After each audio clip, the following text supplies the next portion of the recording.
There have been reports of gunfire and explosions in Mali's northern city of Gao. Witnesses say Malian soldiers have been fighting with rebels near a police station. French-led forces recaptured Gao late last month, but have since been on alert. On Saturday, troops opened fire on a suicide bomber who blew himself up at a security checkpoint on the city's outskirts. No one was injured. But a day earlier, a Malian soldier was wounded when another suicide bomber targeted the same checkpoint. Jane Ferguson has this update from Mali's capital, Bamako.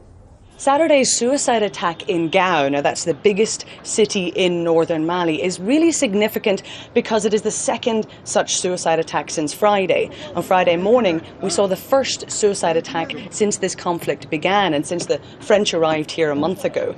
The suicide attacks on the city do seem to be a change in tactic. In recent weeks, most of the armed groups that had occupied Gao and other cities in the north have been pushed out by airstrikes from the French and the Malian troops themselves.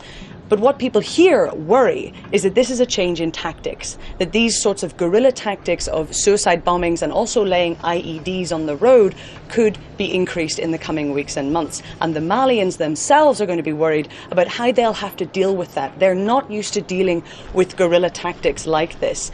And the French, of course, have said they're keen to pull out as soon as possible. So whoever is left here, whether it's a coalition of African forces, the Malians, or perhaps some UN peacekeepers, they're going to have to adapt very quickly if this truly is a change in tactics by the armed groups.